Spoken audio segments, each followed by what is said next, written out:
Hello guys, ito yung natanggap natin kanina guys, ni-receive natin doon sa Canada Post. Galing US to guys. Papaayos to guys, Juliet. Yan po guys, galing sa San Antonio. Yan guys, oh. San Antonio, Texas. Itong isa nating kabayan. Buksan natin guys kung ano na ang kondisyon ng kanyang Juliet.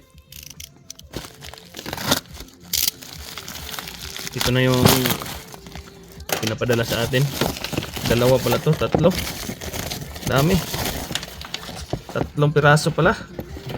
Iba-iba ang lalagyan guys, oh. Yun. Ang una guys, nabuksan natin is Juliet X Metal. Non-serial. Grabe, ang ganda pa guys, oh. Parang hindi nagamit. Ang issue is maluwag lang ang kanyang nose bridge. You know. Ang ganda.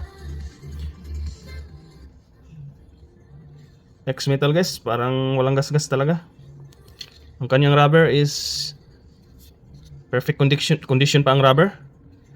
So ang gagawin natin guys, ang lens pala guys ay still excellent.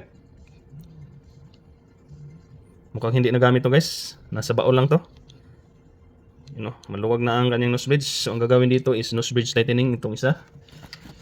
Itong isa naman guys,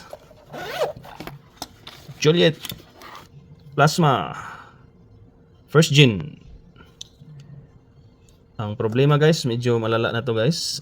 Unahin natin ang nose bridge. Wala nang nose bridge guys, oh. Ito yung nose bridge, sobrang luwag na. Ang kanyang, parang hindi na rin nagamit guys, oh. Ang kanyang lens guys is very usable pa.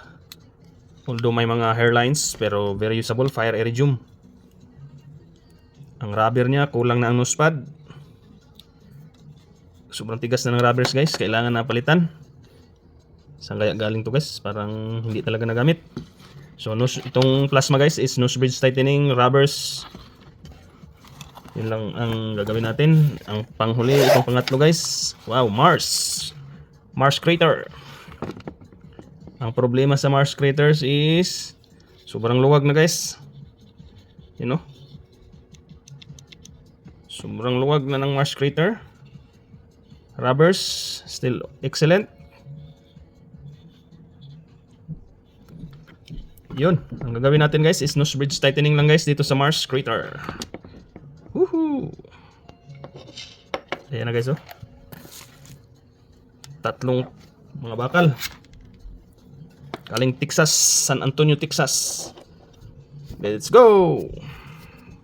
Sisimulan na natin guys ang pag-ayos nitong mga bakal na pinadala ng ating bossing na galing San Antonio, Texas, USA.